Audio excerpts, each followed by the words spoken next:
ओम श्री परमात्मने नमः।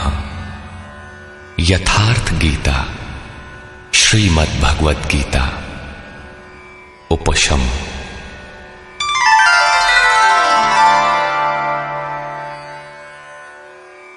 इस प्रकार 1 से 18 अध्याय तक श्री गीता का कैसेट प्रसारण पूर्ण हुआ।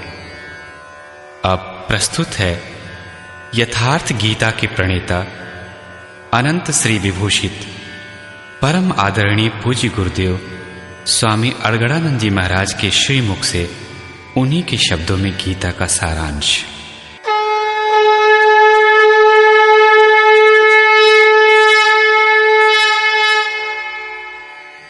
आदरणीय संपूर्ण धराधाम के निवासियों, परम श्रेय शाश्वत शांति के स्रोत श्री गीता के मूल प्रश्न पर विचार।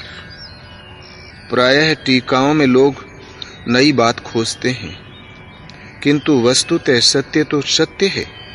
वह न नया होता है और न पुराना पड़ता है। सत्य अपरिवर्तनशील है, तो कोई दूसरा कहे भी क्या?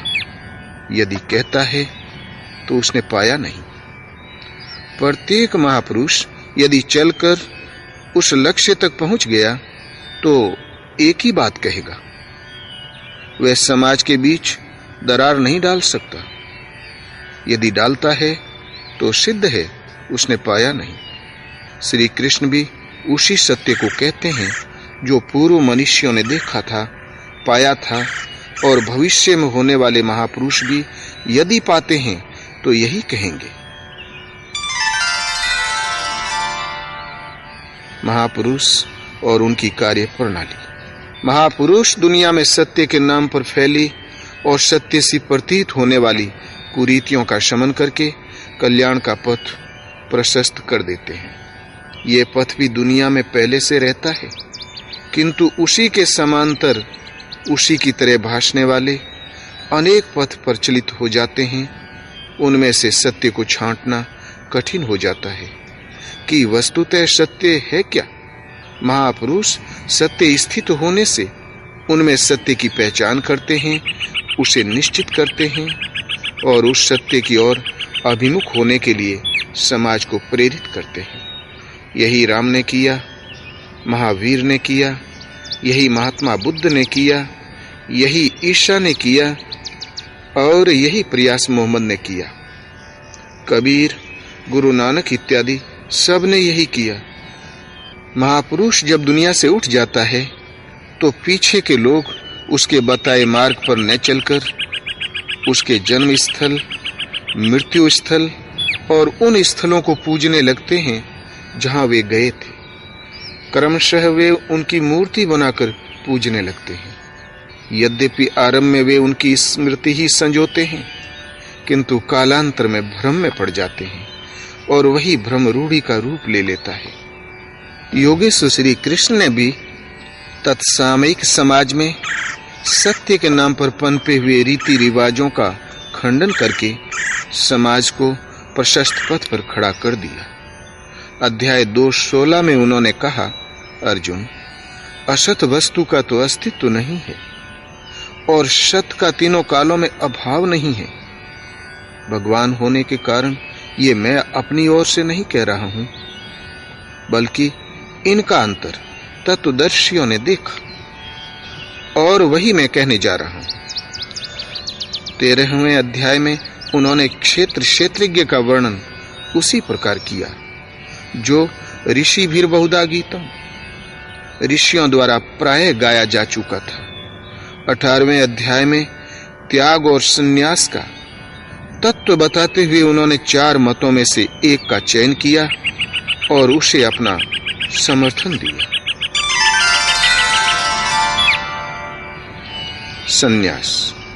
कृष्ण काल में अग्नि को न छूने वाले तथा चिंतन का भी त्याग करके अपने को योगी सन्यासी कहने वालों का संप्रदाय भी पनप रहा था।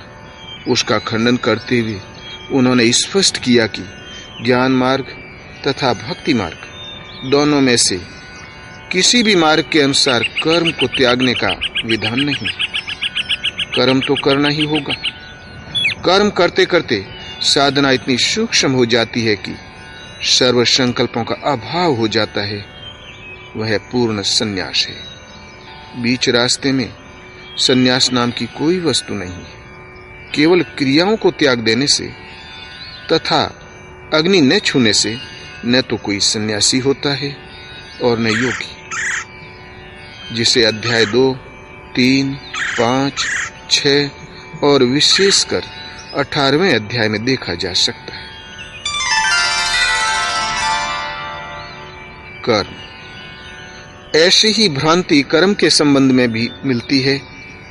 अध्याय 2:39 में उन्होंने बताया कि अर्जुन, अब तक वह बुद्धि तेरे लिए सांख्य योग के विषय में कही गई और अब इसी को तू निष्काम कर्म के विषय में सुन। इससे युक्त होकर तू कर्मों के बंधन का अच्छी तरह नाश कर सकेगा। इसका थोड़ा भी आचरण महान जन्म मरण के भय से उद्धार कराने वाला होता है। इस निष्काम कर्म योग में निश्चयात्मक क्रिया एक ही है, बुद्धि एक ही है, दिशा भी एक ही है, लेकिन अविवेकियों की बुद्धि अनंत शाखाओं वाली है। इसलिए वह कर्म के नाम पर अनेक क्रियाओं का विस्तार कर लेते हैं। अर्जुन, तू नियत कर्म कर, अर्थात क्रियाएं बहुत सी हैं, वे कर्म नहीं है। कर्म कोई निर्धारित दिशा है। कर्म कोई ऐसी वस्तु है जो जन्म जन्मांतरों से चले आ रही शरीरों की यात्रा का अंत कर देता है। यदि एक भी जन्म लेना पड़ा तो यात्रा पूरी कहां हुई? यज्ञ, वह नियत कर्म है कौन सा? श्री कृष्ण ने स्पष्ट किया कि यज्ञार्थात कर्मणो अन्यत्र लोकोयम कर्म बंधनः। अर्जुन, यज्ञ की प्रक्रिया ही कर्म है। इसके अतिरिक्त दुनिया में जो कुछ किया जाता है वह इसी लोक का बंधन है, न कि कर्म। कर्म तो इस संसार बंधन से मोक्ष दिलाता है। अब वह यज्ञ क्या है जिसे क्रियान्वित करें तो कर्म संपादित हो? अध्याय 4 में श्री कृष्ण ने 13-14 तरीके से यज्ञ का वर्णन किया, जो सब मिलाकर परमात्मा में प्रवेश दिलाने वाली विधि विशेष का चित्रण है। योग की क्रिया है जो श्वास से, ध्यान से, चिंतन और इंद्रिय संयम इत्यादि से सिद्ध होने वाला है। श्री कृष्ण ने यह भी स्पष्ट कर दिया कि भौतिक द्रव्यों से इस यज्ञ का कोई संबंध नहीं है। भौतिक द्रव्यों से सिद्ध होने वाले यज्ञ अत्यल्प है। आप करोड़ का ही हवन क्यों न करें?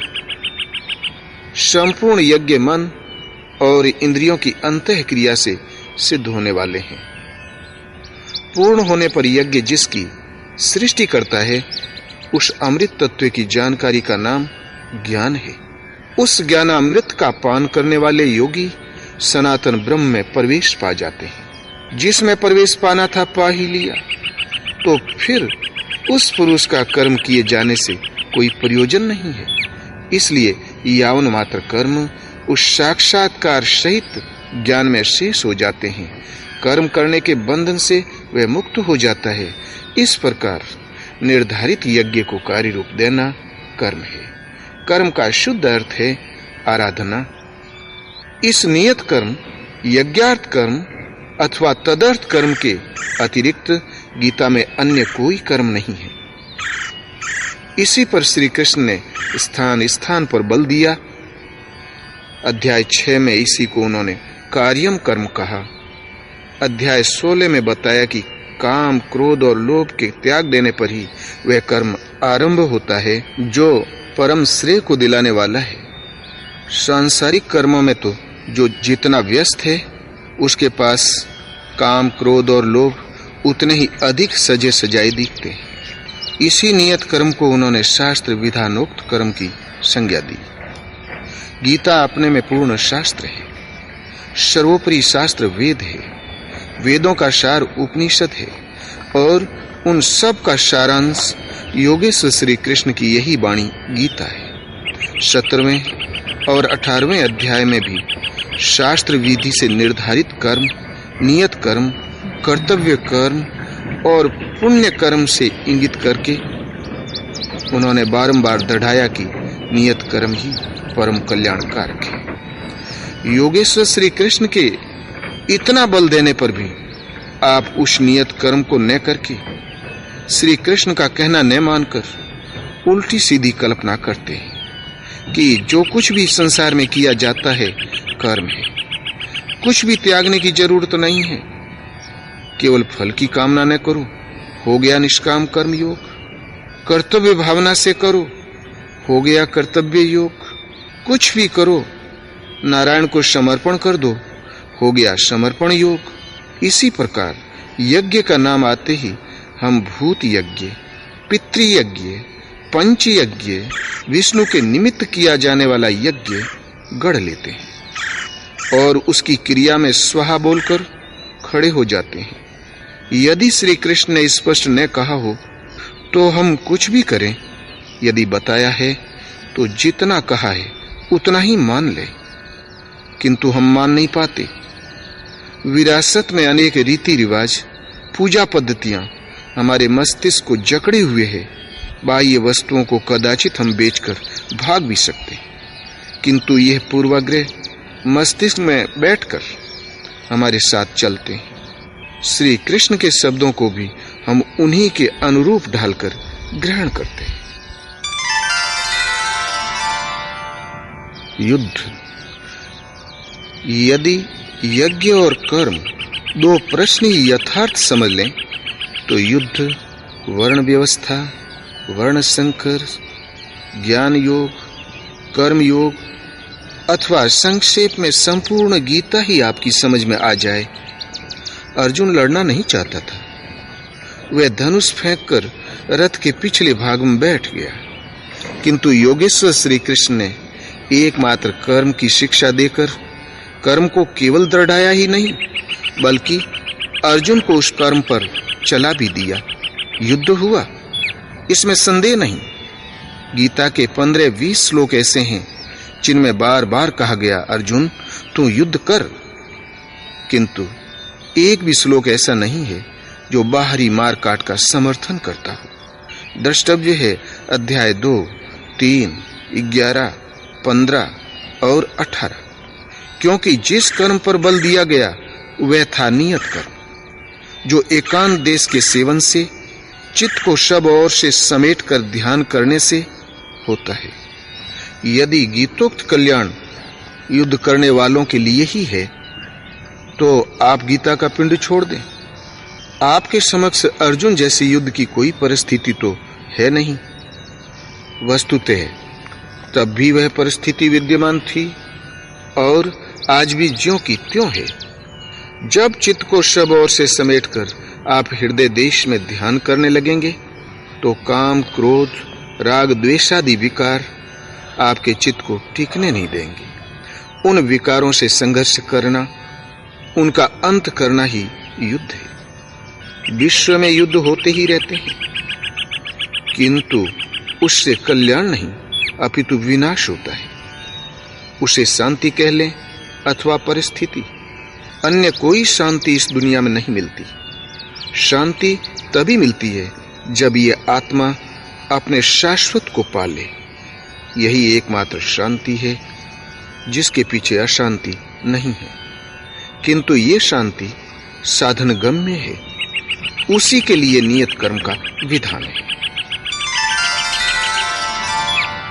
वर्ण। उस कर्म को ही 4 वर्णों में बांटा गया।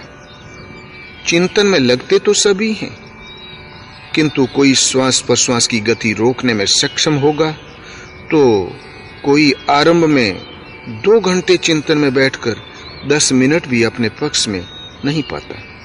ऐसी स्थिति वाला अल्पज्ञ साधक शूद्र श्रेणी का है। वह अपनी स्वाभाविक क्षमता के अनुसार परिचर्या से ही कर्म आरंभ करे। क्रमशः वैश्य, क्षत्रिय और विप्र श्रेणी की क्षमता उसके स्वभाव में ढलती जाएगी।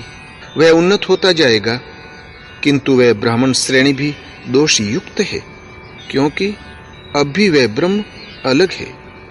ब्रह्म में प्रवेश पा जाने पर वह ब्राह्मण भी नहीं रह जाता। वर्ण का अर्थ है आकृति। ये शरीर आपकी आकृति नहीं है। आपकी आकृति वैसी है जैसी आपकी वृत्ति है। श्री कृष्ण कहते हैं, अर्जुन, पुरुष श्रद्धामय है, इसलिए कहीं न कहीं उसकी श्रद्धा अवश्य होगी। जैसी श्रद्धा वाला पुरुष है, स्वयं भी वही है। जैसी वृत्ति वैसा पुरुष। वर्ण कर्म की क्षमता का आंतरिक मापदंड है, किंतु लोगों ने नियत कर्म को छोड़कर बाहर समाज में जन्म के आधार पर जातियों को वर्ण मानकर उनकी जीविका निश्चित कर दी। जो एक सामाजिक व्यवस्था मात्र थी, वे कर्म के यथार्थ रूप को तोड़ते मरोड़ते हैं, जिससे उनकी खोखली सामाजिक मर्यादा और जीविका को ठेस न लगे। कालांतर में वर्ण का निर्धारण केवल जन्म से होने लगा, ऐसा कुछ नहीं है। श्री कृष्ण ने कहा, 4 वर्णों की सृष्टि मैंने की। क्या भारत से बाहर सृष्टि नहीं है? अन्यत्र तो इन जातियों का अस्तित्व ही नहीं है। भारत में ही इनके अंतर्गत लाखों जातियां उपजातियां हैं। श्री कृष्ण ने क्या मनुष्यों को बांटा था? नहीं। गुण कर्म विभागशः, गुण के आधार पर कर्म बांटे गए। कर्माणि प्रविभक्तानि, कर्म बांटा गया। कर्म समझ में आ गया तो वर्ण समझ में आ जाएगा, और वर्ण समझ में आ गया तो वर्ण शंकर का यथार्थ रूप आप समझ लें। वर्ण शंकर, इस कर्म पथ से च्युत होना ही वर्ण शंकर है। आत्मा का शुद्ध वर्ण है परमात्मा। उसमें प्रवेश दिलाने वाले कर्म से हटकर प्रकृति में मिश्रित हो जाना ही वर्ण शंकर है। श्री कृष्ण ने स्पष्ट किया कि इस कर्म को किए बिना उस स्वरूप को कोई पाता ही नहीं, और प्राप्ति वाले महापुरुष को कर्म करने से न कोई लाभ है और न छोड़ने से कोई हानि। फिर भी लोक संग्रह के लिए वे कर्म में बरतते हैं। उन महापुरुषों की तरह मुझे भी प्राप्त होने योग्य कोई वस्तु अप्राप्त नहीं है, फिर भी मैं पीछे वालों के हित की इच्छा से कर्म में ही बरतता हूँ।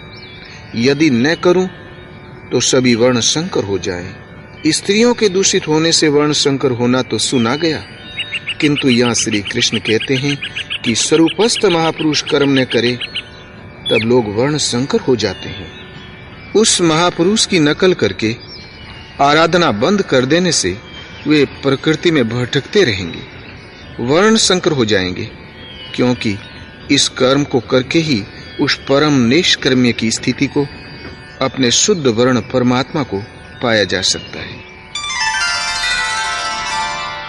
ज्ञान योग तथा कर्म योग। कर्म एक ही है, नियत कर्म, आराधना, किंतु उसे करने के दृष्टिकोण 2 हैं। अपनी शक्ति को समझकर हानि लाभ का निर्णय लेकर इस कर्म को करना ज्ञान योग है। इस मार्ग का साधक जानता है कि आज मेरी ये स्थिति है, आगे इस भूमिका में परिणत हो जाऊंगा, फिर अपने ही स्वरूप को प्राप्त करूंगा।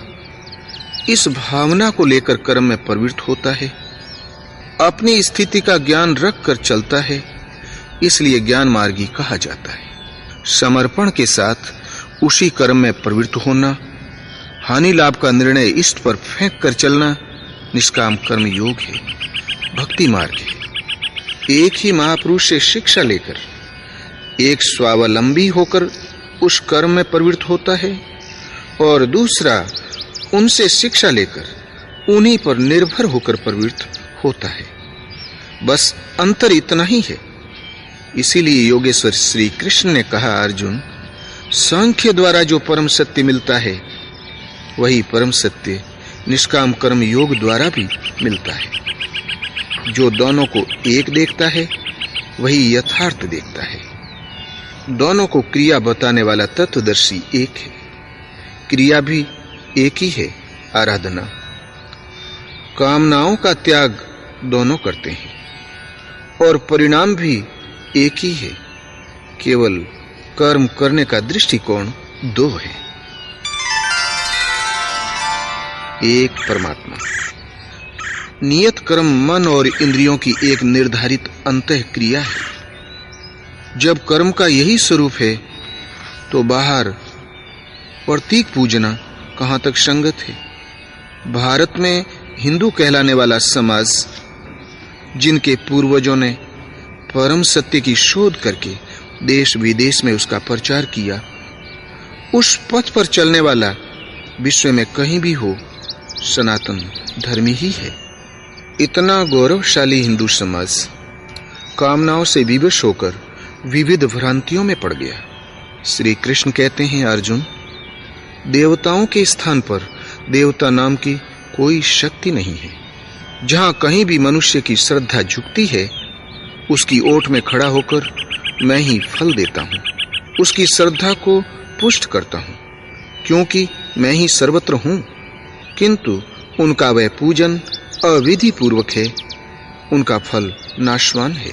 कामनाओं से जिनके ज्ञान का अपहरण हो गया है, वे मूढ़ बुद्धि ही अन्य देवताओं को पूजते हैं। सात्विक लोग देवताओं को पूजते हैं, राजसी यक्ष राक्षसों को तथा तामसी भूत प्रेतों को पूजते हैं, घोर तप करते हैं। किंतु अर्जुन, वे शरीर में स्थित भूत समुदाय और अंतःकरण में स्थित मुझ परमात्मा को कृष्ण करते हैं, न कि पूजते हैं।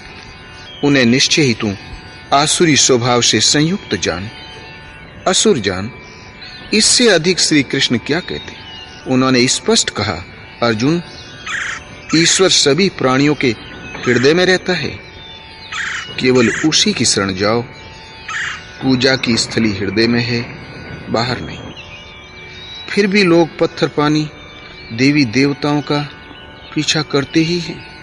उन्हीं के साथ श्री कृष्ण की भी एक प्रतिमा बढ़ा लेते हैं। श्री कृष्ण की ही साधना पर बल देने वाले तथा जीवन भर मूर्ति पूजा का खंडन करने वाले बुद्ध की भी मूर्ति उनके अनुयायियों ने बना ली और लगे पूजा करने, दीप दिखाने। जबकि बुद्ध ने कहा था, आनंद, तथागत की शरीर पूजा में समय नष्ट न करना। मंदिर, मस्जिद, चर्च, तीर्थ, मूर्तियां तथा स्मारकों से पूर्ववर्ती महापुरुषों की स्मृतियां संजोई जाती है, जिससे उनकी उपलब्धियों का स्मरण होता रहे। महापुरुषों में स्त्रियां, पुरुष सभी होते आए हैं। जनक की कन्या सीता पिछले जन्म में एक ब्राह्मण कन्या थी। अपने पिता की प्रेरणा से पर ब्रह्म को पाने के लिए उसने तपस्या की, किंतु सफल न हो सकी। दूसरे जन्म में उसने राम को प्राप्त किया और चिन्मय, अविनाशी, आदि शक्ति के रूप में प्रतिष्ठित हुई। ठीक इसी प्रकार राजकुल में उत्पन्न मीरा में परमात्मा की भक्ति का परिस्फुटन हुआ। सब कुछ छोड़कर वह भगवान के चिंतन में लग गई, व्यवधानों को झेला और सफल रही। उनकी स्मृति संजोने के लिए मंदिर बने, स्मारक बने, ताकि समाज उनके उपदेशों से अनुप्राणित हो सके। मीरा, सीता अथवा इस पक्ष का शोध करता प्रत्येक महापुरुष हमारा आदर्श है। हमें उनके पद चिन्हों का अनुसरण करना चाहिए। किंतु इससे बड़ी भूल क्या होगी यदि हम केवल उनके चरणों में फूल चढ़ाकर, चंदन लगाकर अपने कर्तव्यों की इतिश्री मान बैठे। प्रायः जो जिसका आदर्श होता है, उसकी मूर्ति, चित्र, खड़ाऊ, उसका स्थान अथवा उससे संदर्भित कुछ भी देखने सुनने पर मन में श्रद्धा उमड़ आती है। ये उचित ही है। हम भी अपने गुरुदेव भगवान के चित्र को कूड़े में नहीं फेंक सकते, क्योंकि वे हमारे आदर्श हैं। उन्हीं की प्रेरणा तथा कथनानुसार हमें चलना है। जो स्वरूप उनका है, क्रमशः चलकर उसकी प्राप्ति हमारा भी अभीष्ट है, और यही उनकी यथार्थ पूजा है। यहाँ तक तो ठीक है कि जो वस्तुतः आदर्श है उनका निरादर न करें, किंतु उन पर पत्र पुष्प चढ़ाने को ही भक्ति मान बैठने से, उतने को ही कल्याण साधन मान लेने से हम लक्ष्य से बहुत दूर भटक जाएंगे। अपने आदर्शों के उपदेशों को हृदयांगम करने तथा उस पर चलने की प्रेरणा ग्रहण करने के लिए ही स्मारकों का उपयोग है, चाहे उसे आश्रम, मंदिर, मस्जिद, चर्च, मठ, विहार, गुरुद्वारा या कुछ भी नाम दें, बशर्ते उन केंद्रों का संबंध धर्म से है। तो जिसकी प्रतिमा है उसने क्या किया और क्या पाया, कैसे तपस्या की, कैसे प्राप्त किया, केवल इतना ही सीखने के लिए हम वहां पहुंचते हैं और पहुंचना भी चाहिए। किंतु यदि इन स्थानों पर महापुरुषों के पद चिन्ह नहीं बताए गए, करके नहीं दिखाए गए, कल्याण की व्यवस्था नहीं मिली, तो वह स्थान गलत है। वहां आपको केवल रूढ़ी मिलेगी, वहां जाने में आपका नुकसान है। व्यक्तिगत रूप से घर घर, गली गली जाकर उपदेश पहुंचाने की अपेक्षा सामूहिक उपदेश केंद्रों के रूप में इन धार्मिक स्थानों की स्थापना की गई थी। किंतु कालांतर में इन प्रेरणा स्थलियों से ही मूर्ति पूजा तथा रूढ़ियों ने धर्म का स्थान ग्रहण कर लिया। यहीं से भ्रम पनप गया। ग्रंथ। इसी प्रकार पुस्तकों का अध्ययन आवश्यक है, जिससे आप उस निर्दिष्ट क्रिया को समझ सकें जिसे योगेश्वर श्री कृष्ण ने नियत कर्म कहा है, और जब समझ में आ जाए तो तुरंत करने में लग जाएं। विस्मृत होने लगें तो पुनः अध्ययन कर लें। ये नहीं कि पुस्तक को हाथ जोड़कर केवल अक्षत चंदन छिड़कर ही रख दें। पुस्तक मार्ग निर्देशक चिन्ह है जो पूर्ति पर्यंत साथ देती है। देखते हुए आगे बढ़ते चलें अपने गंतव्य की ओर। जब इष्ट को हृदय से पकड़ लेंगे तो वह इष्ट ही पुस्तक बन जाएगा। अतः स्मृति संजोना हानिकारक नहीं है, किंतु इन स्मृति चिन्हों की पूजा से ही संतुष्ट हो जाना हानिकारक है। धर्म। अध्याय 2, 16 और 29। योगेश्वर श्री कृष्ण के अनुसार असत वस्तु का अस्तित्व नहीं है और सत का कभी अभाव नहीं है। परमात्मा ही सत्य है, शाश्वत है, अजर अमर, अपरिवर्तनशील और सनातन है। किंतु वह परमात्मा अचिंत्य और अगोचर है, चित्त की तरंगों से परे है। अब चित्त का निरोध कैसे हो? चित्त का निरोध करके उस परमात्मा को पाने की विधि विशेष का नाम कर्म है। इस कर्म को कार्य रूप देना ही धर्म है, दायित्व है। गीता अध्याय 2:40 में है कि अर्जुन, इस कर्म योग में आरंभ का नाश नहीं है। इस कर्म रूपी धर्म का किंचित मात्र साधन जन्म मृत्यु के महान भय से उद्धार करने वाला होता है। अर्थात इस कर्म को कार्य रूप देना ही धर्म है। इस नियत कर्म साधन पथ को साधक के स्वभाव में उपलब्ध क्षमता के अनुसार 4 भागों में बांटा गया है। कर्म को समझकर मनुष्य जब आरंभ करता है, उस आरंभिक अवस्था में वह शूद्र है। कर्मशः विधि पकड़ में आई तो वही वैश्य है। प्रकृति के संघर्ष को झेलने की क्षमता और शौर्य आने पर वही व्यक्ति क्षत्रिय, और ब्रह्म के तद्रूप होने की क्षमता, ज्ञान, वास्तविक जानकारी, विज्ञान, ईश्वरीय वाणी का मिलना, उस अस्तित्व पर निर्भर रहने की क्षमता, ऐसी योग्यताओं के आने पर वही ब्राह्मण है। इसीलिए योगेश्वर श्री कृष्ण गीता अध्याय 18, 46-47 में कहते हैं कि स्वभाव में पाई जाने वाली क्षमता के अनुसार कर्म में लगना स्वधर्म है। हल्का होने पर भी स्वभाव से उपलब्ध स्वधर्म श्रेयतर है, और क्षमता अर्जित किए बिना ही दूसरों के उन्नत कर्म का परिपालन भी हानिकारक है। स्वधर्म में मरना भी श्रेयस्कर है, क्योंकि वस्त्र बदलने में बदलने वाला तो बदल नहीं जाता। उसके साधन का क्रम वहीं से पुनः आरंभ हो जाएगा जहां से छूटा था। सोपान सह चलकर वह परम सिद्धि अविनाशी पद को पालेगा। इसी पर पुनः बल देते हैं कि जिस परमात्मा से सभी प्राणियों की उत्पत्ति हुई है, जो सर्वत्र व्याप्त है, स्वभाव से उत्पन्न हुई क्षमता के अनुसार उसे भली भांति पूजकर मानव परम सिद्धि को प्राप्त हो जाता है। अर्थात निश्चित विधि से एक परमात्मा का चिंतन ही धर्म है। धर्म में प्रवेश किसको है? इसे करने का अधिकार किसे है?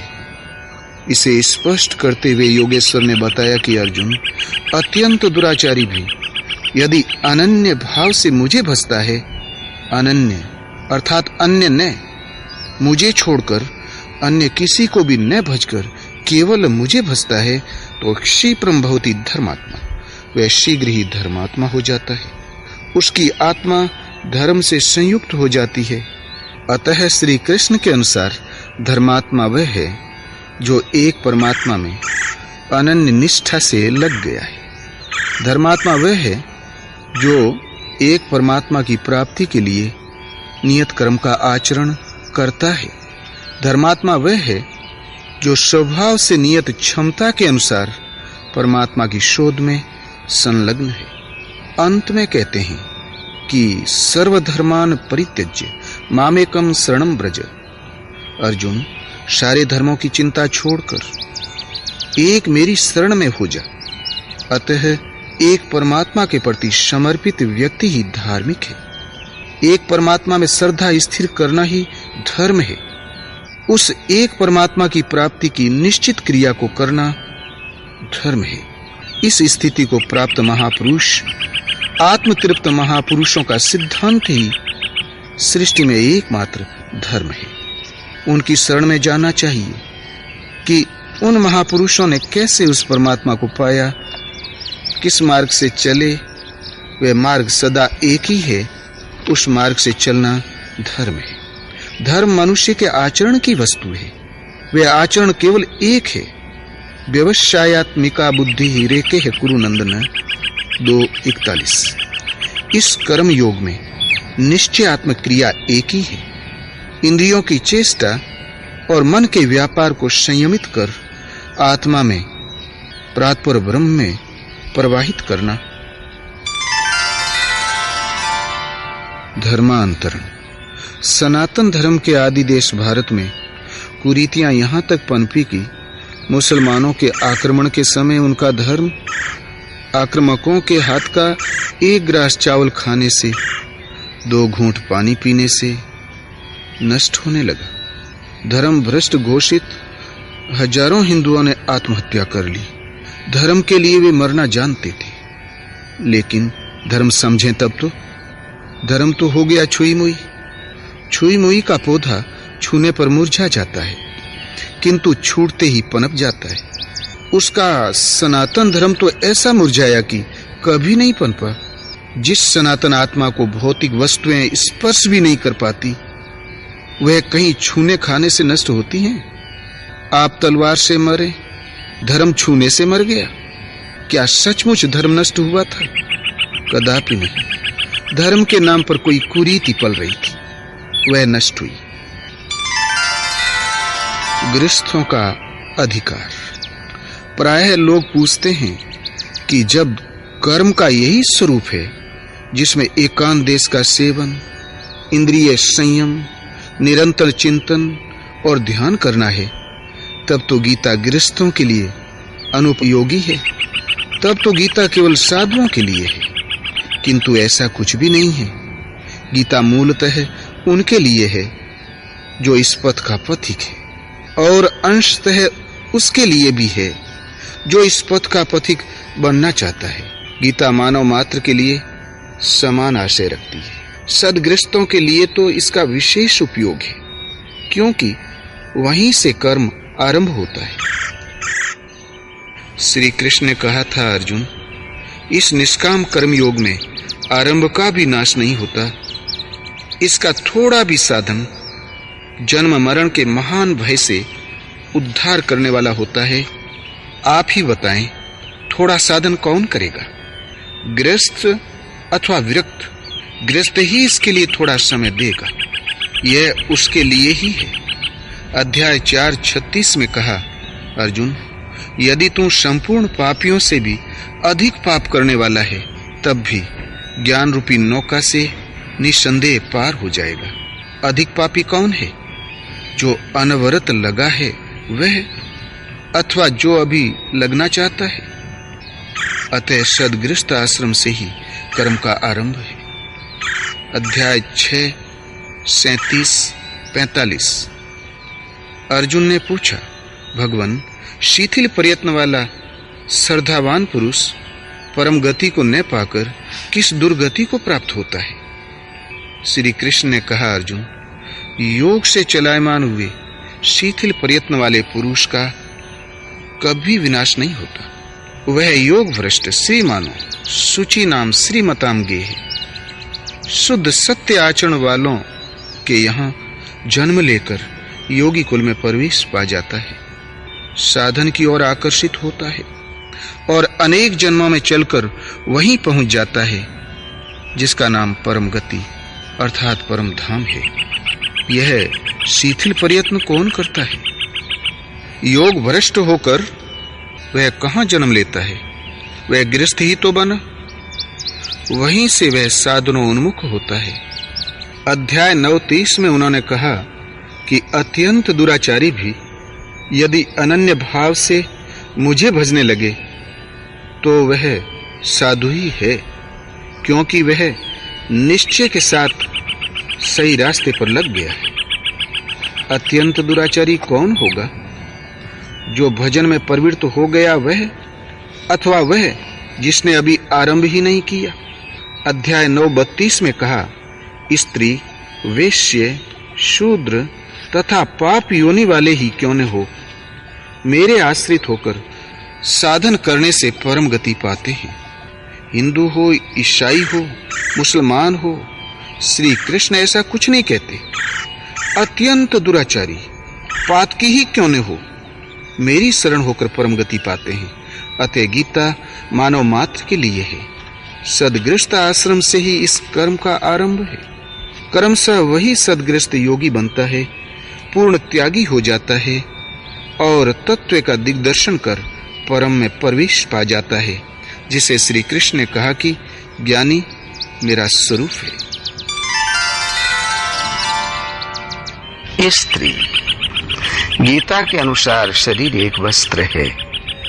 जैसे पुराने वस्त्र को त्याग कर मनुष्य नया वस्त्र धारण कर लेता है, ठीक इसी प्रकार भूतादिकों का स्वामी आत्मा इस शरीर रूपी वस्त्र को त्याग कर दूसरा शरीर वस्त्र धारण कर लेता है। आप पिंड रूप में स्त्री हो या पुरुष, ये वस्त्र के आकार हैं। संसार में पुरुष दो प्रकार का है, क्षर और अक्षर। समस्त प्राणियों का शरीर क्षर पुरुष अथवा परिवर्तनशील पुरुष है और मन सहित इंद्रियां जब कुटस्थ हो जाती है तब वही अक्षर पुरुष है। उसका कभी विनाश नहीं होता। यह भजन की अवस्था है। स्त्रियों के प्रति कभी सम्मान तो कभी अपमान की भावना समाज में बनी ही रहती है, किंतु गीता की अपौरुषेय वाणी में यह है कि शूद्र, अल्पज्ञ, वेश्य, विधि प्राप्त, स्त्री, पुरुष कोई क्यों न हो, मेरी शरण आकर परम गति को प्राप्त होता है। अतः इस कल्याण पथ में स्त्रियों का वही स्थान है जो एक पुरुष का है। भौतिक समृद्धि। गीता परम कल्याण तो देती है, साथ ही मनुष्यों के लिए आवश्यक भौतिक वस्तुओं का भी विधान करती है। अध्याय 9:20-22 में योगेश्वर श्री कृष्ण कहते हैं कि बहुत से लोग निर्धारित विधि से मुझे पूजकर बदले में स्वर्ग की कामना करते हैं। उन्हें विशाल स्वर्गलोक मिलता है, मैं देता हूं। जो मांगोगे वह मुझसे मिलेगा, किंतु उपभोग के पश्चात समाप्त हो जाएगा, क्योंकि स्वर्ग के भोग भी नश्वर हैं, उन्हें पुनः जन्म लेना पड़ेगा। हाँ, मुझसे संबंधित होने के कारण वे नष्ट नहीं होते, क्योंकि मैं कल्याण स्वरूप हूँ। मैं उन्हें भोग देता हूँ और सने सने निवृत्त कराकर पुनः उन्हें कल्याण में लगा देता हूँ। क्षेत्र। टीकाकार कहते हैं, एक कुरुक्षेत्र बाहर है और दूसरा मन के भीतर है। गीता का एक अर्थ बाहरी है, दूसरा भीतरी। लेकिन ऐसा कुछ नहीं। वक्ता एक बात कहता है, किंतु श्रोता अपनी बुद्धि के अनुरूप ही उसे पकड़ पाते हैं। इसीलिए अनेक अर्थ प्रतीत होते हैं। साधन पथ पर क्रमशः चलकर जो भी पुरुष श्री कृष्ण के स्तर पर खड़ा हो जाएगा, तो जो दृश्य श्री कृष्ण के सामने था वही उसके सामने भी होगा। वही महापुरुष उनके मनोगत भावों को, गीता के संकेतों को समझ सकता है, समझा सकता है। गीता का एक भी श्लोक बाहर का चित्रण नहीं करता। खाना, पहनना, रहना आप जानते ही हैं। रहन सहन, मान्यता, लोक रीति और नीति में देश काल और परिस्थितियों के अनुकूल परिवर्तन प्रकृति की देन है। इसमें श्री कृष्ण आपको कौन सी व्यवस्था दें? कहीं लड़कियों का बाहुल्य है, बहुविवाह होते हैं, तो कहीं उनकी संख्या कम है, कई भाइयों के बीच एक पत्नी रह लेती है। इसमें श्री कृष्ण कौन सी व्यवस्था दें? द्वितीय विश्व युद्ध के पश्चात जापान में जनसंख्या की कमी समस्या बन गई, तो 30 बच्चों को जन्म देने वाली एक महिला को मदरलैंड, देश की माता की उपाधि से सम्मानित किया गया। वैदिक कालीन भारत में पहले 10 संतान उत्पन्न करने का विधान था। अब 1 या 2 बच्चे होते हैं घर में अच्छे, नारा लग रहा है। कदाचित वे न रहें तो देश के लिए चिंता का विषय नहीं, समस्या का हल ही होता है। श्री कृष्ण इसमें कौन सी व्यवस्था दे? श्रेय, काम, क्रोध, लोभ, मोह के कहीं स्कूल नहीं खुले हैं, फिर भी इन विकारों में लड़के बड़े तथा सयानों से कहीं अधिक प्रवीण निकलते हैं। इसमें श्री कृष्ण क्या शिक्षा दे? ये सब तो प्रकृति द्वारा स्वचालित है। कभी वेद पढ़ाए जाते थे, धनुर्वेद, गदा युद्ध सिखाया जाता था। आज इन्हें कौन सीखता है? आज तो पिस्टल चला रहे हैं। स्वचालित यंत्रों का युग है। कभी रथ संचालन सीखना पड़ता था, घोड़ों की सफाई करनी पड़ती थी। आज मोटरों का तेल साफ किया जाता है। इसमें श्री कृष्ण क्या बताएं? कह दें कि घोड़ों को ऐसे नहलाओ। बाहर आपको कैसी व्यवस्था दें? पहले स्वाहा बोलने से वर्षा होती थी, अब उपकरणों से वर्षा कर लेते हैं। पहले फसल वर्षा पर आश्रित थी, आज मनचाही फसल लेने लगे हैं। योगेश्वर श्री कृष्ण कहते हैं कि प्रकृति से उत्पन्न गुणों द्वारा परवश होकर मनुष्य परिस्थिति के अनुसार ढलता ही रहता है। गुण स्वतः उन्हें ढालने में सक्षम है। भौतिक शास्त्र, समाज शास्त्र, शिक्षा शास्त्र, अर्थशास्त्र, तर्कशास्त्र वे गढ़ता ही रहता है। एक ही वस्तु ऐसी है जो मनुष्य नहीं जानता, नहीं पहचानता, जो है तो उसी के पास किंतु उसे विस्मृत है। गीता सुनकर अर्जुन की वही स्मृति लौट आई थी। वह स्मृति है परमात्मा की, जो हृदय देश में होकर भी उससे बहुत दूर है। उसी को मनुष्य पाना चाहता है किंतु रास्ता नहीं पाता। केवल कल्याण पथ से ही मनुष्य अनभिज्ञ है। मोह का आवरण इतना घना है कि उधर सोचने का समय ही नहीं मिलता। उन महापुरुष ने आपके लिए समय दिया है, उस कर्म को स्पष्ट किया है जिसे करने का निर्देश गीता में है। गीता मुख्यतः यही देती है।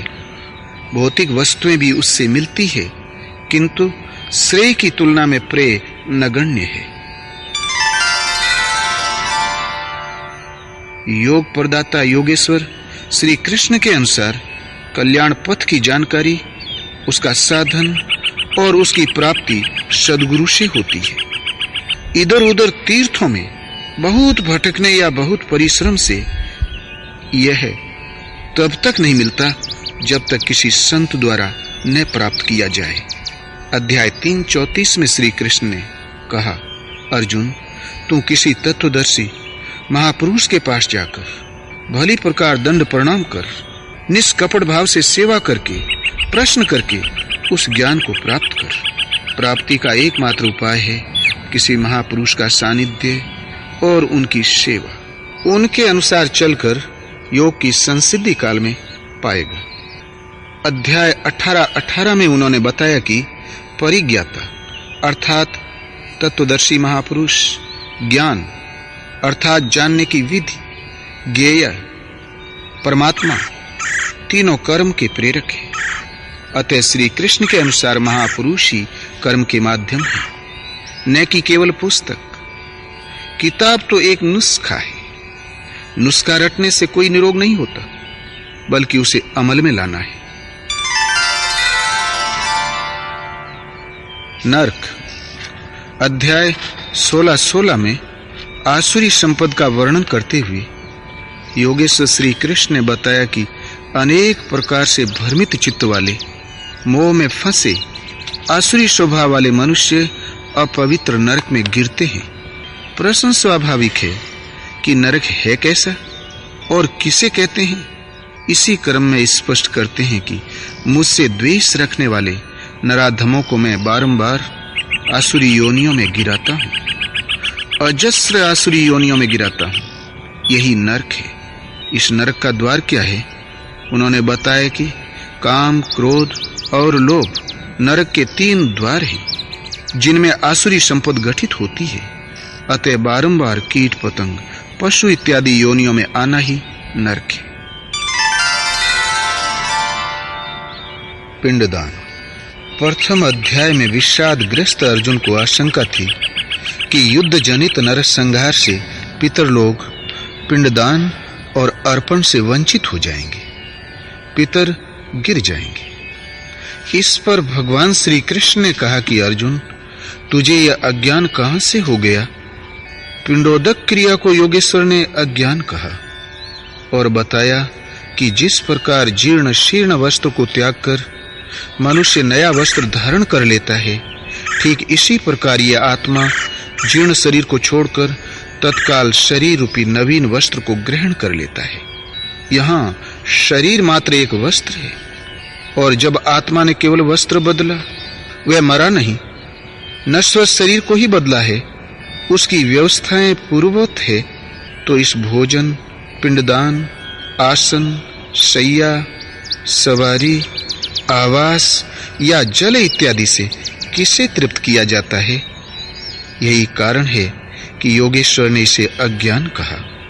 अध्याय 15-7 में इसी पर बल देते हुए कहते हैं कि यह आत्मा मेरा सनातन अंश है, स्वरूप है, और मन से 5 इंद्रियों के कार्यकलाप जन्य संस्कार को लेकर दूसरे शरीर को धारण कर लेती है, और मन से खट इंद्रियों के द्वारा अगले शरीर में विषय भोगों को भोगती है।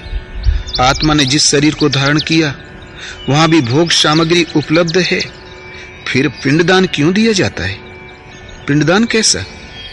इधर एक शरीर को छोड़ा, उधर दूसरे शरीर को धारण किया, वह सीधा उस शरीर में जाता है, बीच में कोई विराम नहीं, कोई स्थान नहीं। तो हजारों पीढ़ियों के पितरों का अनादि काल से पड़ा रहना और उनकी जीविका वंश परंपरा के हाथ निर्धारित करना तथा पिंजड़े के पंछी की तरह उनका रुदन पतन एक अज्ञान मात्र है। इसीलिए श्री कृष्ण ने इसे अज्ञान कहा। पाप और पुण्य। इस प्रश्न पर समाज में अनेक भ्रांतियां हैं, किंतु योगेश्वर श्री कृष्ण के अनुसार रजोगुण से उत्पन्न यह काम और क्रोध भोगों से कभी तृप्त न होने वाले महान पापी है, अर्थात काम ही एकमात्र पापी है। पाप का उद्गम काम है, कामनाएं। ये कामनाएं रहती कहां हैं? श्री कृष्ण ने बताया कि इंद्रियां, मन और बुद्धि इसके वास स्थान कहे जाते हैं। जब विकार तन में नहीं मन में ही होते हैं, तो शरीर धोने से क्या होगा? श्री कृष्ण के अनुसार इस मन की शुद्धि होती है नाम जप से, ध्यान से, समकालीन किसी तत्वदर्शी महापुरुष की सेवा से, उनके प्रति समर्पण से, जिसके लिए वे 4:34 में प्रोत्साहित करते हैं कि तद विद्धि प्रणिपाते ने, सेवा और प्रश्न करके उस ज्ञान को प्राप्त करो जिससे सभी पाप नष्ट हो जाते हैं।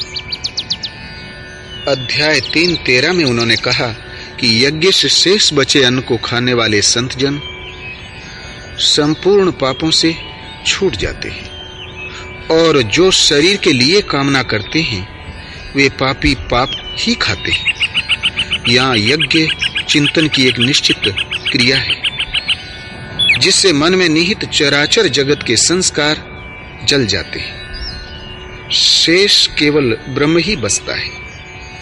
अतः शरीर के जन्म का जो कारण है वही पाप है, और जो उस अमृत तत्व को दिलाने वाला है जिसके पश्चात कभी शरीर धारण न करना पड़े वही पुण्य कर्म है। अध्याय 7:29 में वे कहते हैं कि मेरी शरण होकर जरा मरण और दोषों से छूटने के लिए यत्न करने वाले पुण्यकर्मी जिन पुरुषों का पाप नष्ट हो गया है वे संपूर्ण ब्रह्म को, संपूर्ण कर्म, संपूर्ण अध्यात्म तथा भली प्रकार मुझे जानते हैं और मुझे जानकर मुझ में ही स्थित रहते हैं। अतः पुण्य कर्म वह है जो जरा मरण और दोषों से ऊपर उठाकर शाश्वत की जानकारी और उसी में सदा के लिए स्थिति दिलाता है। जो जन्म मृत्यु जरा मरण दुख दोषों की परिधि में घुमाकर रखता है वही पाप कर्म है। अध्याय 10:3 में कहते हैं जो मुझ जन्म मृत्यु से रहित, आदि अंत से रहित तथा सब लोगों के महान ईश्वर को साक्षात्कार सहित विदित कर लेता है वह पुरुष मरण धर्मा मनुष्यों में ज्ञानवान है और ऐसा जानने वाला संपूर्ण पापों से मुक्त हो जाता है। अतः साक्षात्कार के साथ ही संपूर्ण पापों से निवृत्ति मिलती है। सारांशतः बार बार जन्म मृत्यु का कारण ही पाप है और जो उससे बचाकर शाश्वत परमात्मा की ओर घुमा दे, परम शांति की प्राप्ति करा दे वही पुण्य कर्म है। सच बोलना, केवल अपने परिश्रम का खाना, स्त्रियों में मातृभाव, ईमानदारी इत्यादि भी इस पुण्य कर्म के सहायक अंग हैं, किंतु सर्वोत्कृष्ट पुण्य है परमात्मा की प्राप्ति। जो मात्र एक परमात्मा की श्रद्धा को तोड़ता है वह पाप है और जोड़ना पुण्य। संत सब एक। गीता अध्याय 4:1 में भगवान श्री कृष्ण ने बताया कि इस अविनाशी योग को कल्प के आदि में मैंने सूर्य के प्रति कहा था, किंतु श्री कृष्ण के पूर्वकालीन इतिहास अथवा अन्य किसी भी शास्त्र में कृष्ण नाम का उल्लेख नहीं मिलता। वास्तव में श्री कृष्ण एक पूर्ण योगेश्वर हैं। वे एक अव्यक्त और अविनाशी भाव की स्थिति के हैं। जब कभी परमात्मा से मिलाने वाली क्रिया अर्थात योग का सूत्रपात किया गया तो इसी स्थिति वाले किसी महापुरुष ने किया, चाहे वे राम हों या ऋषि जरथुस्थी क्यों न रहे हों, चाहे ऋषभ हों। परवर्ती काल में यही उपदेश ईसा, मुहम्मद, गुरु नानक इत्यादि किसी के द्वारा निकला, कहा श्री कृष्ण ने ही। अतः सभी महापुरुष एक ही हैं। सब के सब एक ही बिंदु का स्पर्श कर एक ही स्वरूप को पाते हैं। यह पद एक इकाई है। अनेक पुरुष इस पथ पर चलेंगे लेकिन जब पाएंगे एक ही पद को पाएंगे। ऐसी अवस्था को प्राप्त संत का शरीर एक मकान मात्र रह जाता है। वे शुद्ध आत्मा स्वरूप हैं। ऐसी स्थिति वालों ने कभी कुछ कहा तो एक योगेश्वर ने ही कहा। संत कहीं न कहीं तो जन्म लेता ही है, पूर्व अथवा पश्चिम में, श्याम अथवा श्वेत परिवार में, पूर्व प्रचलित किन्हीं धर्मावलंबियों के बीच अथवा अबोध कबीलों में, सामान्य जीवन जीने वाले गरीब अथवा अमीरों में। जन्म लेकर भी संत उनकी परंपरा वाला नहीं होता। वह तो अपने लक्ष्य परमात्मा को पकड़कर स्वरूप की ओर अग्रसर हो जाता है, वही हो जाता है। उनके उपदेशों में जाति पाति, वर्ग भेद और अमीर गरीब की दीवारें नहीं रहती हैं। यहां तक कि उनकी दृष्टि में नर मादा का भेद भी नहीं रह जाता। देखें गीता 15:16, द्वाभिमो पुरुषो लोके। महापुरुषों के पश्चात उनके अनुयायी अपना संप्रदाय बनाकर संकुचित हो जाते हैं। किसी महापुरुष के पीछे चलने वाले यहूदी हो जाते हैं तो किसी के अनुयायी ईसाई, मुसलमान सनातनी इत्यादि हो जाते हैं, किंतु इन दीवारों से संत का संबंध कदापि नहीं होता। संत न तो कोई सांप्रदायिक है और न कोई जाति। संत संत है, उन्हें किसी सामाजिक संगठन में न समेटे। अतः संसार भर के संतों की चाहे किसी कबीले में उनका जन्म हुआ हो, चाहे किसी मजहब संप्रदाय वाले उनका पूजन अधिक करते हों, किसी सांप्रदायिक प्रभाव में आकर ऐसे संतों की आलोचना नहीं करनी चाहिए, क्योंकि वे निरपेक्ष हैं। संसार के किसी भी स्थान में उत्पन्न संत निंदा के योग्य नहीं होता। यदि कोई ऐसा करता है तो वह अपने अंदर स्थित अंतर्यामी परमात्मा को दुर्बल करता है, अपने परमात्मा से दूरी पैदा कर लेता है, स्वयं अपनी क्षति करता है। संसार में जन्म लेने वालों में यदि आपका कोई सच्चा हितैषी है तो संत ही है। अतः उनके प्रति सहृदय रहना संसार भर के लोगों का मूल कर्तव्य है। इससे वंचित होना अपने को धोखा देना है। वेद। गीता में वेद का वर्णन बहुत आया है, किंतु कुल मिलाकर वेद मार्ग निर्देशक चिन्ह है, माइलस्टोन मात्र है। मंजिल तक पहुंच जाने पर उस व्यक्ति के लिए उनका उपयोग समाप्त हो जाता है। अध्याय 2:45 में श्री कृष्ण ने कहा, अर्जुन, वेद तीनों गुणों तक ही प्रकाश पाते हैं, तू वेदों के कार्य क्षेत्र से ऊपर उठ। अध्याय 2:46 में कहा, सब ओर से परिपूर्ण स्वच्छ जलाशय प्राप्त होने पर छोटे जलाशयों से मनुष्य का जितना प्रयोजन रह जाता है, अच्छी प्रकार ब्रह्म के ज्ञाता महापुरुष अर्थात ब्राह्मणों का वेदों से उतना ही प्रयोजन रह जाता है, किंतु दूसरों के लिए तो उनका उपयोग है।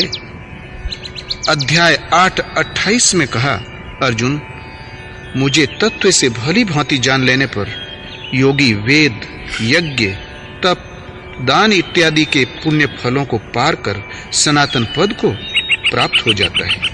अर्थात जब तक वेद जीवित है, यज्ञ करना शेष है, तब तक सनातन पद की प्राप्ति नहीं है।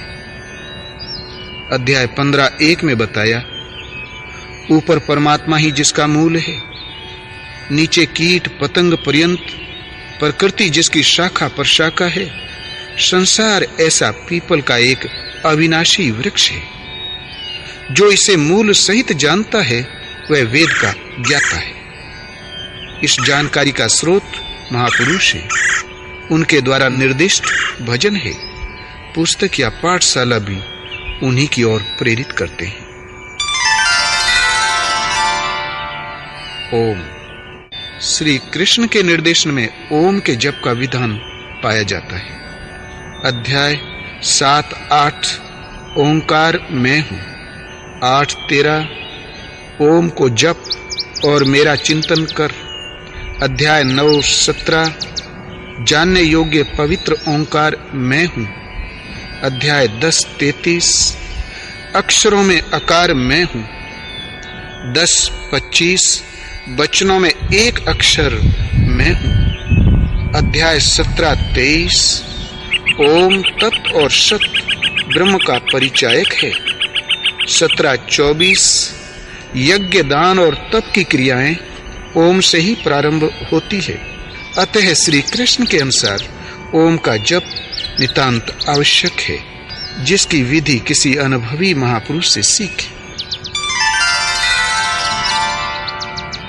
गीतोक्त ज्ञान ही विशुद्ध मनुस्मृति। गीता आदि मानव महाराज मनु से भी पूर्व प्रकट हुई है। इमं विवस्वते योगम प्रोक्तवानहम अव्ययम। 4:1 अर्जुन, इस अविनाशी योग को मैंने कल्प के आदि में सूर्य से कहा तथा सूर्य ने मनु से कहा। मनु ने उसे श्रवण कर अपनी याददाश्त में धारण किया, क्योंकि श्रवण की गई वस्तु मन की स्मृति में ही रखी जा सकती है। इसी को मनु ने राजा इक्ष्वाकु से कहा। इक्ष्वाकु से राज ऋषियों ने जाना और इस महत्वपूर्ण काल से ये अविनाशी योग इसी पृथ्वी में लुप्त हो गया। आरंभ में कहने और श्रवण करने की परंपरा थी, लिखा भी जा सकता है, ऐसा कल्पना नहीं थी। मनु महाराज ने इसे मानसिक स्मृति में धारण किया तथा स्मृति की परंपरा दी, इसलिए यह गीतोक्त ज्ञान ही विशुद्ध मनु स्मृति है। भगवान ने यह ज्ञान मनुष्य से भी पूर्व सूर्य से कहा, तो इसे सूर्य स्मृति क्यों नहीं कहते? वस्तुतः सूर्य ज्योतिर्मय परमात्मा का वह अंश है जिससे इस मानव सृष्टि का सृजन हुआ। भगवान श्री कृष्ण कहते हैं, मैं ही परम चेतन बीज रूप से पिता हूँ। प्रकृति गर्भ धारण करने वाली माँ है, वह बीज रूप पिता सूर्य है। सूर्य परमात्मा की वह प्रशक्ति है जिसने मानव की संरचना की। वह कोई व्यक्ति नहीं, और जहाँ परमात्मा के उस ज्योतिर्मय तेज से मानव की उत्पत्ति हुई, उस तेज में वह गीतोक्त ज्ञान भी प्रसारित किया, अर्थात सूर्य से कहा। सूर्य ने अपने पुत्र मनु से कहा, इसलिए यह मनु स्मृति है। सूर्य कोई व्यक्ति नहीं, बीज है। भगवान श्री कृष्ण कहते हैं, अर्जुन, वही पुरातन योग मैं तेरे लिए कहने जा रहा हूँ। तू प्रिय भक्त है, अनन्य सखा है। अर्जुन मेधावी थे, सच्चे अधिकारी थे। उन्होंने प्रश्न परिप्रश्नों की श्रृंखला खड़ी कर दी कि आपका जन्म तो अब हुआ है और सूर्य का जन्म बहुत पहले हुआ है। इसे आपने ही सूर्य से कहा, ये मैं कैसे मान लूं? इस प्रकार 20-25 प्रश्न उन्होंने किए। गीता के समापन तक उनके संपूर्ण प्रश्न समाप्त हो गए। तब भगवान ने जो प्रश्न अर्जुन नहीं कर सकते थे, जो उनके हित में थे, उन्हें स्वयं उठाया और समाधान दिया। अंततः भगवान ने कहा, अर्जुन, क्या तुमने मेरे उपदेश को एकाग्रचित्त हो श्रवण किया? क्या मोह से उत्पन्न तुम्हारा अज्ञान नष्ट हुआ? अर्जुन ने कहा, नष्टो मोह स्मृतिर्लब्धा त्वत्प्रसादात् मयाच्युत स्थितोऽस्मि गत संदेह करिष्ये वचनम तव। भगवान, मेरा मोह नष्ट हुआ, मैं स्मृति को प्राप्त हुआ हूँ। केवल सुना भर नहीं, अपितु स्मृति में धारण कर लिया है। मैं आपके आदेश का पालन करूंगा, युद्ध करूंगा। उन्होंने धनुष उठा लिया, युद्ध हुआ, विजय प्राप्त की। एक विशुद्ध धर्म साम्राज्य की स्थापना हुई और एक धर्मशास्त्र के रूप में वही आदि धर्मशास्त्र गीता पुनः प्रसारण में आ गई। गीता आपका आदि धर्मशास्त्र है। यही मनु स्मृति है जिसे अर्जुन ने अपनी स्मृति में धारण किया था। मनु के समक्ष 2 कृतियों का उल्लेख है।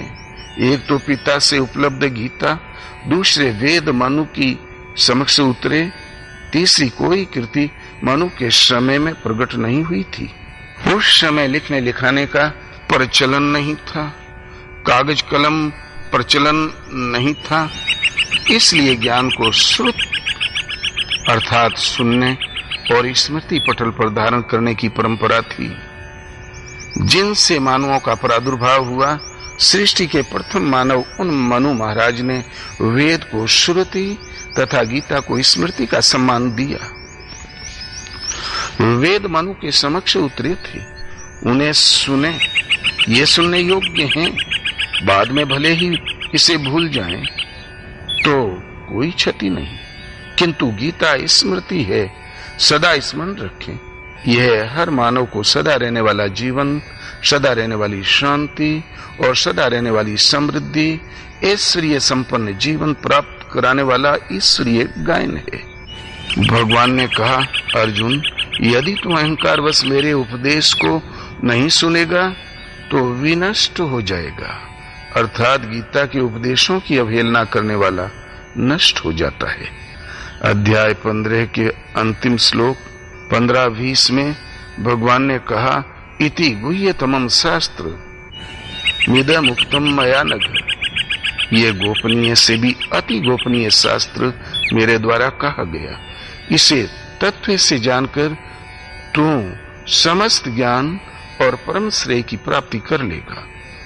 अध्याय 16 के अंतिम 2 श्लोकों में कहा, यह शास्त्र विधि मुत सृज्य वर्तते काम कारतः। इस शास्त्र विधि को त्याग कर कामनाओं से प्रेरित होकर अन्य विधियों से जो भजते हैं उनके जीवन में न सुख है, न समृद्धि है और न परम गति ही है। तस्मात् शास्त्रम प्रमाणम ते कार्य व्यवस्थितो। इसलिए अर्जुन, तुम्हारे कर्तव्य और अकर्तव्य की व्यवस्था में यह शास्त्र ही प्रमाण है। इसको भली प्रकार अध्ययन कर तत्पश्चात आचरण कर, तुम मुझ में निवास करोगे, अविनाशी पद प्राप्त कर लोगे, सदा रहने वाला जीवन, सदा रहने वाली शांति और समृद्धि पालोगे। गीता मनुस्मृति है और भगवान श्री कृष्ण के अनुसार गीता ही धर्म शास्त्र है। अन्य कोई शास्त्र नहीं, कोई अन्य स्मृति नहीं है। समाज में प्रचलित अनेकानेक स्मृतियां गीता के विस्मृत हो जाने का दुष्परिणाम है। स्मृतियां कतिपय राजाओं के संरक्षण में लिखी समाज में ऊंच नीच की दीवार सृजित करने, इसे बनाए रखने का उपाय है। मनु के नाम पर प्रचारित तथा कथित स्मृति में मनुकालीन वातावरण का चित्रण नहीं है। मूल मनु स्मृति गीता एक परमात्मा को ही सत्य मानती है, उसमें विलय दिलाती है, किंतु वर्तमान काल में प्रचलित लगभग 164 स्मृतियां परमात्मा का नाम तक नहीं लेती, न परमात्मा की प्राप्ति के उपायों पर प्रकाश डालती हैं। वे केवल स्वर्ग के आरक्षण तक ही सीमित रहकर न अस्ति जो है नहीं उन्हीं को ही प्रोत्साहन देती है, मोक्ष का उनमें उल्लेख तक नहीं है।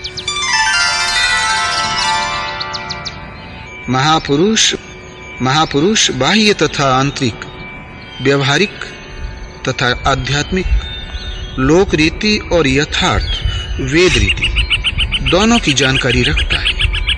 यही कारण है कि समस्त समाज को महापुरुषों ने रहन सहन का भी विधान बताया और एक मर्यादित व्यवस्था दी।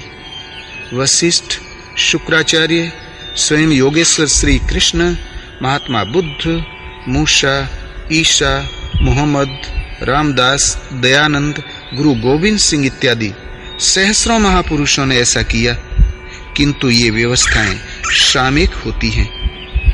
पीड़ित समाज को भौतिक वस्तु प्रदान करना यथार्थ नहीं है। भौतिक उलझने क्षणिक है, शाश्वत नहीं, इसलिए उनका हल भी तत्सामयिक होता है, सदैव नहीं। उसे चिरंतन व्यवस्था के रूप में ग्रहण नहीं किया जा सकता।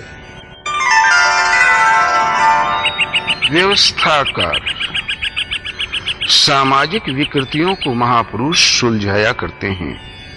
यदि उन्हें न सुलझाया जाए तो ज्ञान वैराग्य जनित परम की साधना कौन सुनेगा। और व्यक्ति जिस वातावरण में फंसा है उसे वहां से हटाकर यथार्थ को जानने की स्थिति में लाने के लिए अनेकानेक प्रलोभन दिए जाते हैं। तदर्थ महापुरुष जिन शब्दों का प्रयोग करते हैं, कोई व्यवस्था देते हैं, वह धर्म नहीं है। उससे 100-200 साल की व्यवस्था मिलती है, 400-600 साल के लिए उदाहरण बन जाता है और 1000-2000 वर्ष में वह सामाजिक आविष्कार नवीन परिस्थितियों के साथ साथ निष्प्राण हो जाता है। गुरु गोविंद सिंह की सामाजिक व्यवस्था में शस्त्र अनिवार्य था। क्या अब उस तलवार का शस्त्र के स्थान पर औचित्य है? ईसा गधे पर बैठते थे। मत्ती 21। गधे के संबंध में उनकी दी हुई व्यवस्थाओं का आज क्या उपयोग है? कहा किसी का गधा मत चुराओ। आज गधा कौन पालता है? इसी प्रकार योगेश्वर श्री कृष्ण ने उस समय के समाज को सम्यक व्यवस्थित किया, जिसका उल्लेख महाभारत, भागवत इत्यादि ग्रंथों में है। साथ ही इन ग्रंथों में उन्होंने यथार्थ का भी यत्र तत्र चित्रण किया। कल्याणकारी साधना और भौतिक व्यवस्थाओं के निर्देश को एक में मिला देने से समाज तत्व निर्णायक कर्म को पूरा नहीं समझ पाता। भौतिक व्यवस्थाओं को वह ज्यों का त्यों नहीं बल्कि बढ़ा चढ़ा कर ग्रहण करता है, क्योंकि वह भौतिक है।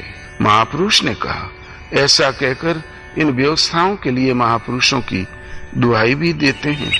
वे महापुरुष की वास्तविक क्रिया को तोड़ मरोड़ कर उसे भ्रामक बना देते हैं।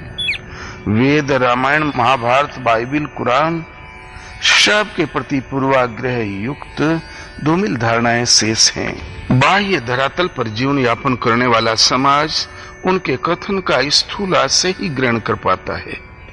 इसीलिए भगवान श्री कृष्ण ने शाश्वत धाम, अनंत जीवन, सदा रहने वाली शांति प्रदायिनी गीता शास्त्र को भौतिक व्यवस्थाओं से पृथक किया। महाभारत भारत का वृहत इतिहास तथा गौरवशाली संस्कृति शास्त्र है। उन्होंने इस विशाल इतिहास के मध्य इसका गायन किया, जिससे भविष्य में आने वाली समस्त पीढ़ियां इस धर्मशास्त्र को धार्मिक धरातल पर यथावत समझ सकें। कालांतर में महर्षि पातंजलि इत्यादि अनेक महापुरुषों ने भी परम श्रेय की यथार्थ विधि को सामाजिक व्यवस्था से हटाकर अलग प्रस्तुत किया। गीता मनुष्य मात्र के लिए भगवान ने इस धर्मशास्त्र का उपदेश प्रवृत्ते शस्त्र संपाते गीता 1:20 ठीक शस्त्र संचालन के समय किया, क्योंकि वह भली प्रकार जानते थे कि भौतिक संसार में कभी शांति और सुख होता ही नहीं। अरबों लोगों की आहुति के उपरांत भी जो विजेता होंगे वे भी विफल मनोरथ और अंततः उदासी होंगे। इसलिए उन्होंने ऐसे शाश्वत युद्ध का परिचय गीता के माध्यम से दिया, जिसमें एक बार विजय हो जाने पर सदा रहने वाली विजय, अनंत जीवन और अक्षय धाम है, जो मानव मात्र के लिए सदैव सुलभ है, जो क्षेत्र क्षेत्रज्ञ की लड़ाई है, प्रकृति और पुरुष का संघर्ष है, अंतःकरण में अशुभ का अंत और शुभ परमात्मा स्वरूप की प्राप्ति का साधन है। उत्तम अधिकारी के प्रति ही उन्होंने इसे व्यक्त किया। श्री कृष्ण ने बारंबार कहा कि तुझ अतिशय प्रीति रखने वाले भक्त के प्रति हित की इच्छा से कहता हूँ।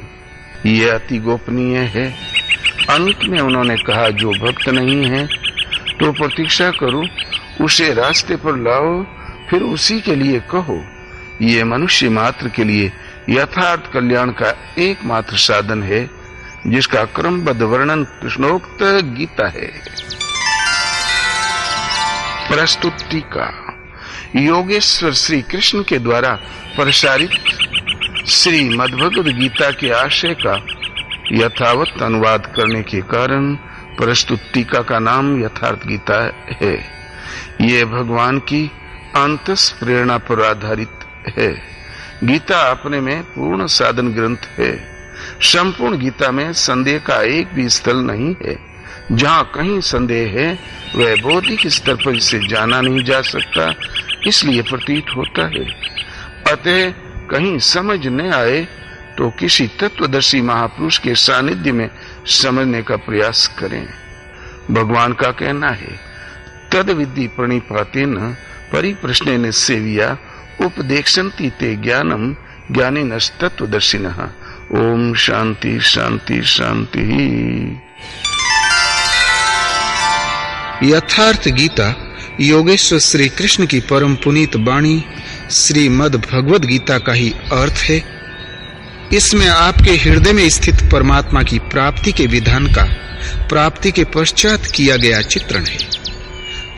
अवहेलना की दृष्टि से इसका उपयोग वर्जित है, अन्यथा हम अपने लक्ष्य की जानकारी से वंचित रह जाएंगे। इसके श्रद्धा पूर्वक अध्ययन से मानव अपने कल्याण के साधन से भरपूर हो जाता है और यत् किंचित भी ग्रहण करेगा तो परम श्रेय को प्राप्त कर लेगा, क्योंकि इस ईश्वर पथ में आरंभ का कभी नाश नहीं होता।